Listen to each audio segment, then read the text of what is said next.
Okay, hi guys. So this is the second video and the final video I'm going to do for the Module 3 slides. I am skipping some of the content in the slides towards the middle just because that stuff is more kind of like definitions and things like that. Also, I'm skipping going over the one sample t-test because it's pretty straightforward. If you know how to do the one sample z-test, then the one sample t-test is calculated the exact same way, except for since you don't know the population standard deviation, you use the sample standard deviation. Also, you can do it in SPSS. But again, I'm not going over that one just because it's a statistic that you probably won't use fairly often, but I wanted you to have some information about it in case you ever do need to use it. But two statistics that you probably will use and will see a lot in journal articles are the independent samples t-test and the dependent samples t-test. So you definitely need to know, it's very important that you know when you would use those statistics, how to do them in SPSS, and how to interpret your output and report your results. That's the most important thing. Those are very applied things to know with regard to these particular statistics and what you'll actually be doing in the real world probably with these statistics. Okay, so the independent samples t-test, it compares two means from two different groups, okay? So we're not comparing necessarily a sample mean to a known population mean here like we were with the z-test or the one sample t-test. We're comparing technically two different samples, okay?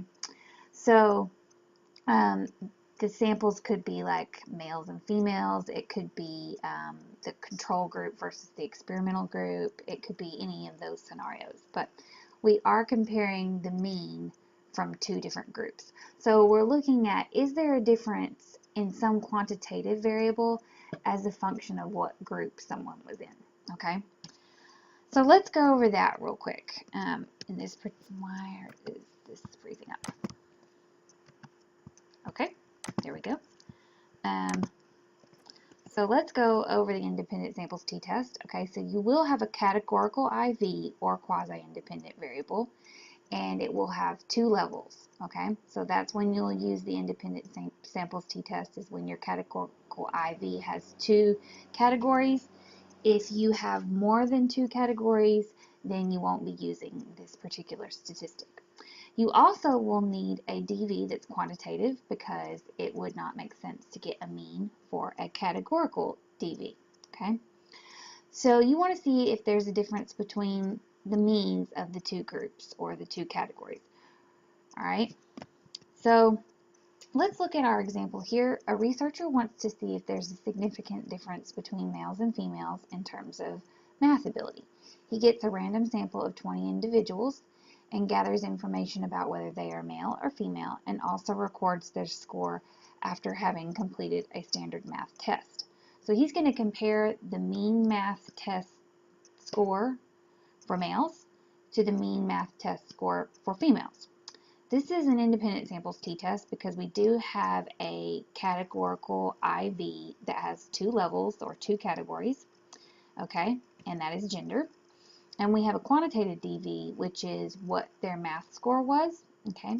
And so that is a perfect scenario for an independent samples t-test. We're going to compare the math means between males and females. So here's our actual data. Whoops. Here's our actual data, okay? I have a screenshot of it here, but I'll pull it up here in a minute.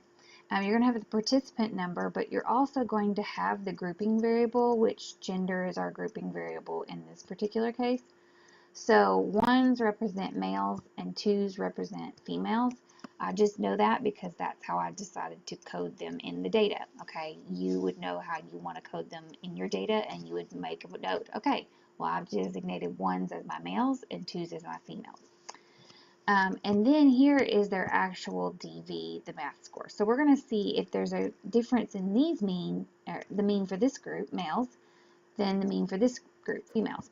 So you could calculate this mean up real quick by hand. You don't have to do that, but if you did, you'd find that the mean for males is 78.8 and the mean for females is 79.5. So it looks like there's a difference there. It looks like a small difference, but it looks like there's some difference there. But is that difference due to chance, or does it represent a real difference that exists between males and females in terms of math ability? So that's why we have to calculate a statistic for this, is to see, is this a real effect or not?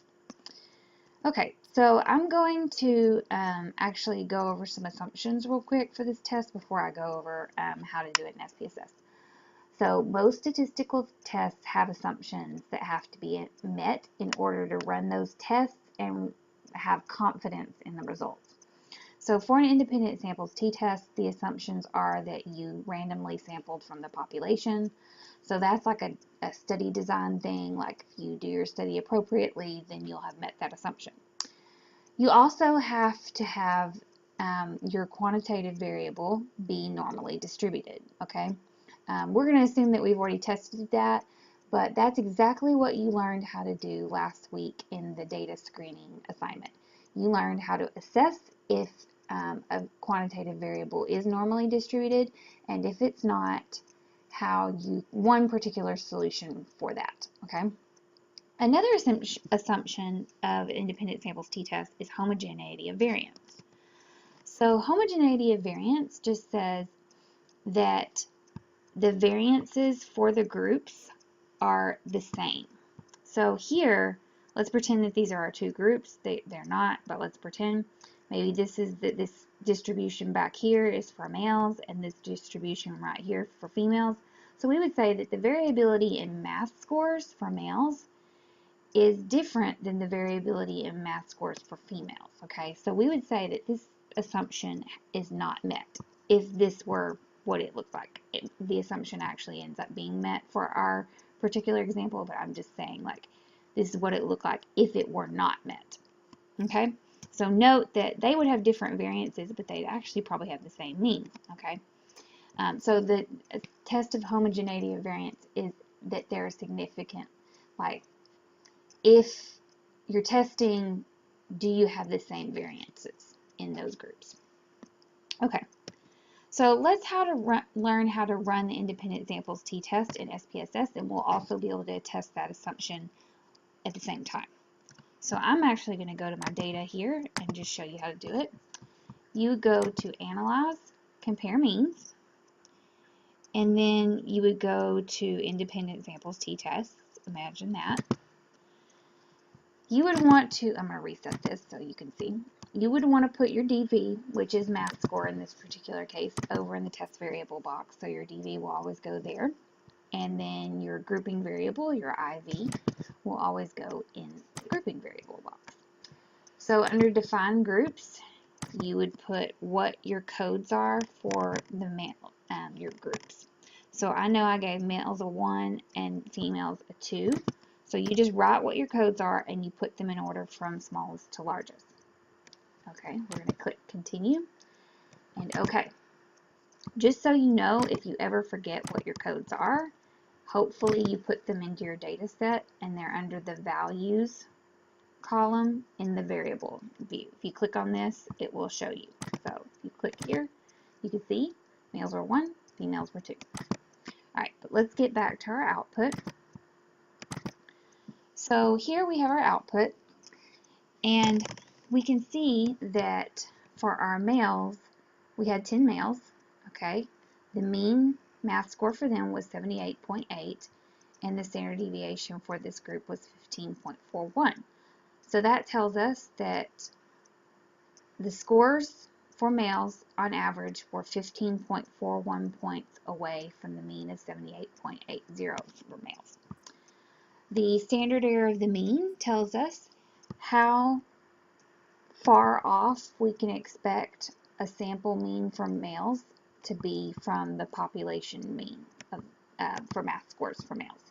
So just by chance alone, we can expect our mean for males to be off from the population for males for math score by 4.87 points. Okay. For females, we had a mean of 79.50 and the standard deviation was 14.26. So on average, the scores for females are 14.26 points away from the mean for females.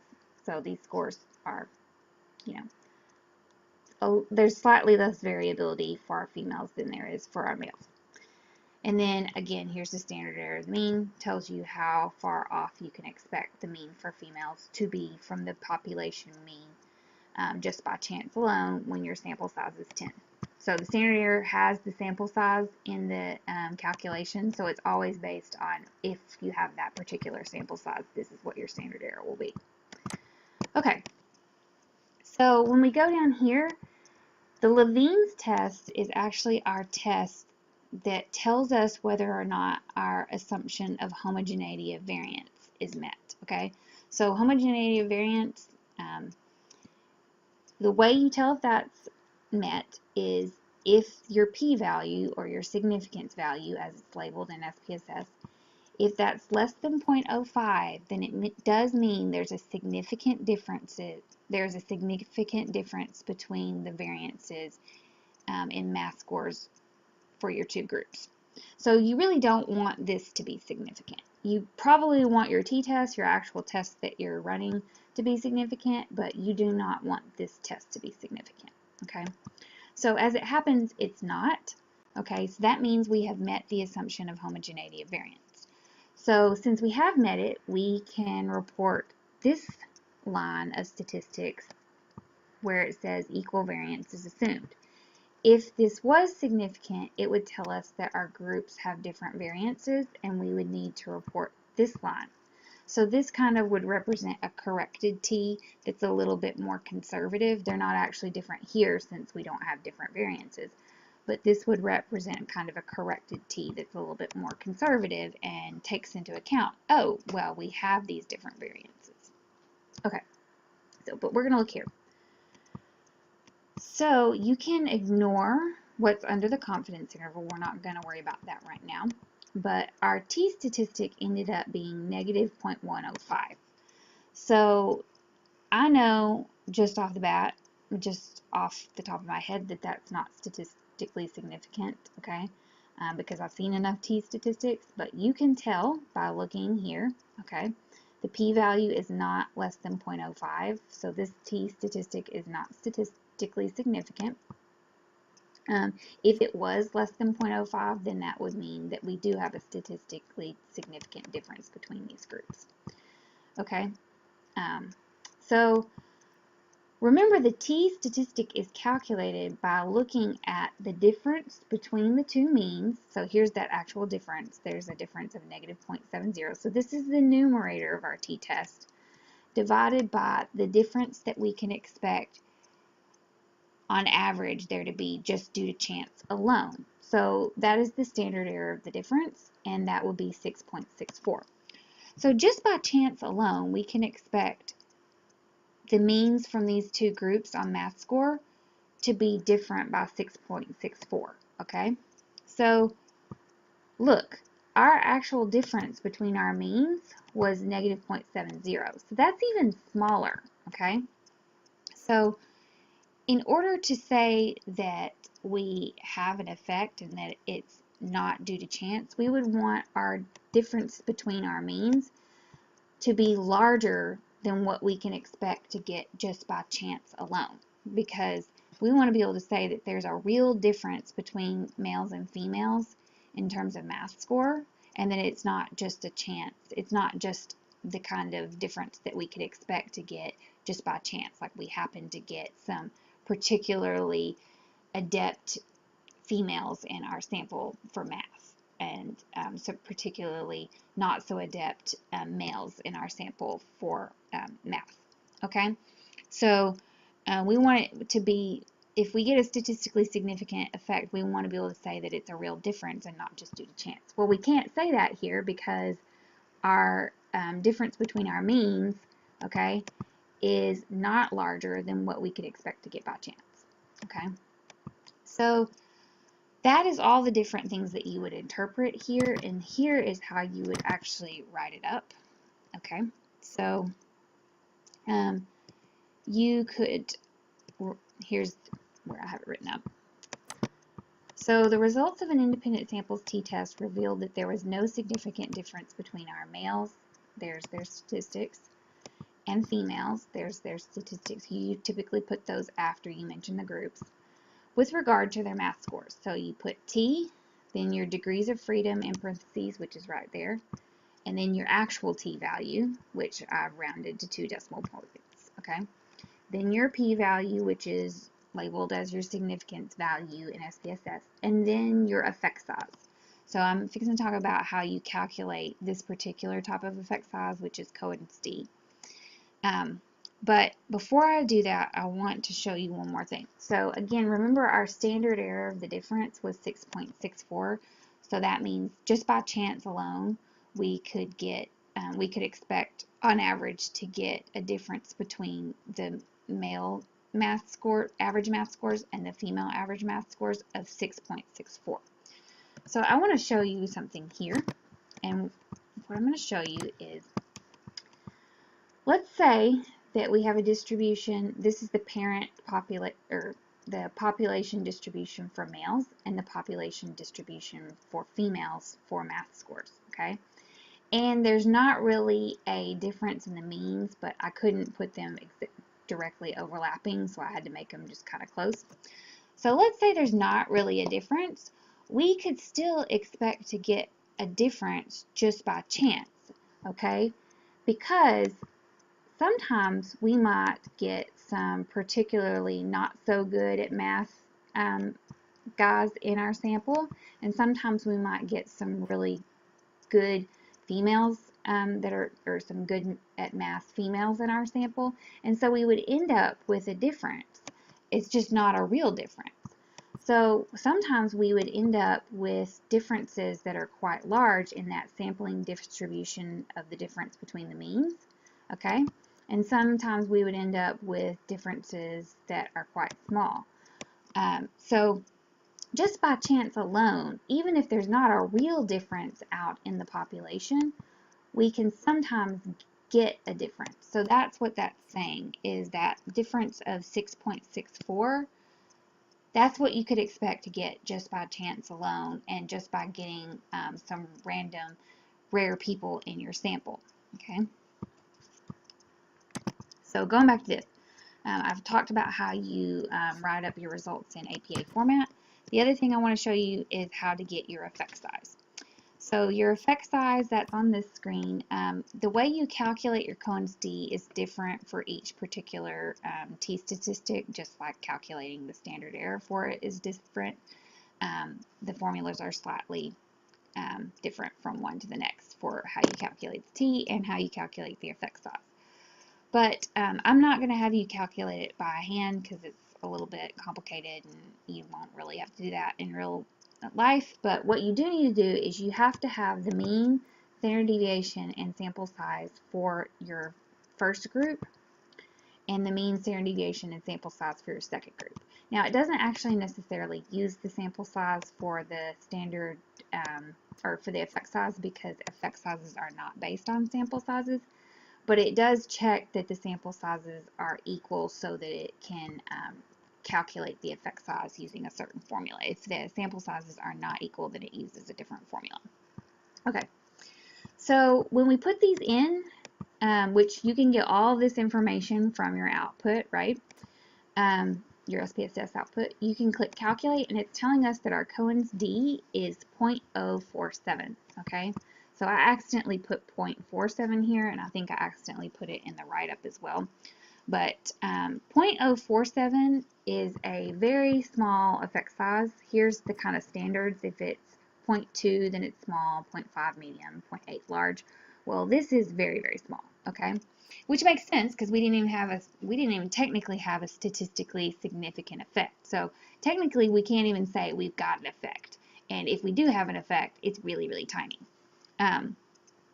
But what the Cohen's d is telling us is it's telling us the difference between those means in standard deviation form. So in this particular case, we don't have a difference between our means that even amounts to hardly anything. So it's like just, you know, almost a zero difference in terms of a standard deviation. Okay, So that's how you do the independent samples t-test. Let's move on to a dependent samples t-test. So dependent samples t-tests are used when you have the following scenario: when the same individuals are assessed more than once on the same scale, or more than once after being put through several conditions. And this is known as a repeated measures design or a within subjects design. When you have different groups, it's technically a between subjects design. Okay, so I actually found this real world example of research that's been done in the nursing field, and they used a dependent samples t-test in this particular study. So Kerber, Jenkins, Voice, and Kim, they had nursing students participate in this journal club, and they were wanting to see if participating in the journal club would improve how helpful they were towards their peers. So they assessed how helpful they were before using like a standard survey, and then how helpful they were after. And they compared the mean on the helpfulness survey before to the mean on the helpfulness survey after, to see if it had increased. But the key is that the same people were assessed twice. If they were assessed more than twice, we wouldn't use a dependent samples t-test. All right. Here's another example, which I won't go over, but you can see it later if you want. Here's the example that we're going to work with in our data. For our actual SPSS example, a researcher wants to test whether students do better on a standard reading test after they have gone through reading recovery program from us. So reading recovery actually is a program that students can go through to help with their reading ability. So I decided to put this example out in my slides because I do have a student in this class who's in the education field, so I wanted her to have some representation as well. So this program has a variety of elements designed to help struggling readers, and the students are tested on a standard reading test before participating in the program and after participating in the program. So the same students are tested twice, before and after, and we're wanting to see if their mean reading test score was higher after getting the intervention than before. So it's a dependent samples t-test because we have the same people tested over time on a quantitative variable. So I want to just point out that when you have a dependent samples t-test, before, when it was independent samples t-test, you had your DV and then your grouping variable. With the dependent samples t-test, you have to have your DV at the two different assessments as columns, okay? So you kind of need to be aware of this, because if you're ever setting your data up, in order to run a dependent samples t-test, you're going to have to set it up like this. Okay, so I'm actually going to switch to our data here and just do it. So I'm going to go to Analyze, Compare Means, and we're going to go to Paired Samples t-test. Oops, I'm going to reset this. I'm going to put my reading score before in the variable 1, and the reading score after in the variable 2. Guys, you could switch these if you want to. All it's going to do here, it's going to say we're going to subtract reading the second reading assessment from the first reading assessment, okay? But it'll still give you the same T statistic. It'll just be positive or negative, okay? It's going to change the sign, but you could flip it. The sign isn't particularly important. It's whether or not it's statistically significant, and then you say which means were higher and lower. Okay, so let's click OK. When we go to our output, this is what it looks like. So we can see that the mean reading score for our students before they got the intervention was 68.40. So they were some struggling readers, and there were 20 of them. Here's their standard deviation. So on average, they were the scores were 7.89 points away from the mean in the before assessment. Okay. The standard error tells us how much we can expect this mean to be off from the parent population mean. Okay. If the parent population, you know, hypothetically went through this particular if we had them do this particular assessment. Okay, here it is, their mean after they got the intervention. So it looks like they improved, but we can't just say, oh, the means are different. We need to check that they are statistically different, okay? And that it's not a difference that's just a fluke or just a chance difference. It represents a real difference that exists out there in the real world if you were to put all the students in the population through this intervention, okay? So, there's our standard deviation, standard error. I've already interpreted it for this, so I'm not going to do it here again. Here's the correlation. It just tells you the correlation between these scores before and after, okay? So generally the people that were high at the first time point were also high at the second time point, and the people that were low tended to be low, but everybody tended to improve, it looks like. Okay, so when we go down here, we can see that we have this, first of all, we can ignore the confidence interval, but you can see that we have this paired differences heading. That's important because everything that's under that, it's referring to the paired differences. So the mean for the paired differences, the standard deviation for the paired differences, the standard error of the mean for the paired differences. Over here you have your t-statistic and its p-value. So the first thing we'll look at is our t-statistic significant? Meaning, if it is, then we are saying there's a statistically significant difference between those means before the intervention and after the intervention. So it looks like there is, because our p-value, labeled significance value in our output, is less than 0.05. So actually we have a really, really small % chance of a type 1 error. Now guys, it's not actually zero. There's always a chance of a type 1 error. It's just that SPSS can't go all the way out to things like somewhere out there, there's a decimal point far away, okay? But anyways, we have a very small chance of a type 1 error, okay? So we have a statistically significant difference between these means, okay? Which is why our t-statistic is so high. And the reason our t-statistic is so high is A, there's a difference between these means. So the mean difference was large, okay? There was an 11.75 difference between these means. And that difference in the means is larger than the difference in the means that we could expect to get just by chance alone. So the standard error of the mean tells us that. It tells us that the difference that we could expect to get between the before and after assessment just by chance alone is 1.29. Well, our difference is quite a bit larger than that, which suggests that it's not a fluke. It's not just by chance, okay? We have a real difference between these sample means. Here's the standard deviation of the difference, those paired differences. So that means that on average, the difference score for each participant in our data set is 5.74 points off from the mean difference score. Okay, so that is how you interpret all of that, okay?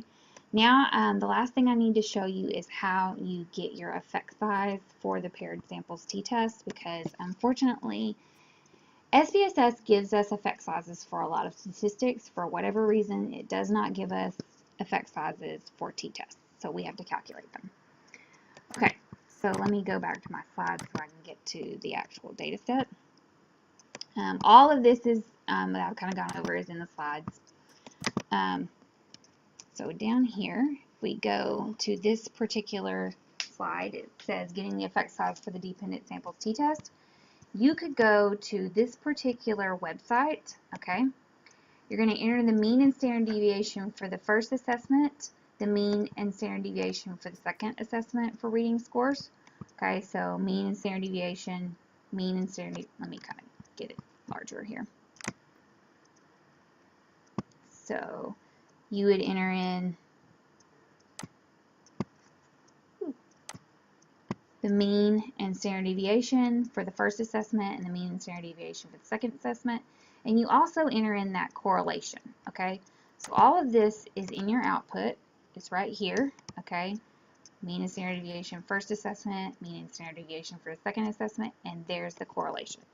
So you actually enter all of this into these respective boxes and you click submit, and then when you do that, it will tell you what your effect size is. So here, if we scroll down to where you could actually see it, you can see, well, that our Cohen's d is 2.064. So again, even though the Cohen's d is calculated differently for the different t statistics, you still interpret it the same way. So the Cohen's d tells you the difference in standard deviation units. So here, what it's saying is, it's negative, and I'll explain that here in a minute, but it's saying that there was a difference of 2.064 standard deviations between these means. So technically, the people at the first time, or the students at the first time point were 2.064 standard deviations lower in terms of their math scores than they were at the assessment after the intervention. So you might be wondering why we got a negative. Okay, so let me go over that real quick. It's just based on the order that we put the variables into SPSS. So we put reading score before, reading score after, okay? So we got a negative T. If we flipped it, we would get a positive T. You need to look at the means to interpret like the direction of the effect. So we know we have a statistically significant difference, and we know that they were doing better after the intervention than they were at the first intervention. And the reason we got a negative Cohen's d is because we put in C before mean first, okay? But if you were to flip it, so we put this mean in first and this mean. But if you were to flip it, you would get a positive Cohen's d, okay? So you just have to keep that in mind. It doesn't really matter that much, or it doesn't really matter at all. You just need to interpret it correctly. So my write-up, this is what I did. I actually flipped it so that it would kind of be easier to follow, because I was wanting to say that there was an increase from the first assessment to the second assessment. So the results of a dependent samples t-test indicated that students had significantly higher reading scores. So there's their higher reading scores. After the reading recovery program than they did before, okay? And so since I'm saying it that way, that's why I decided to make this positive, and I also make my Cohen's d positive, okay? So that is how you do a dependent samples t-test. All right.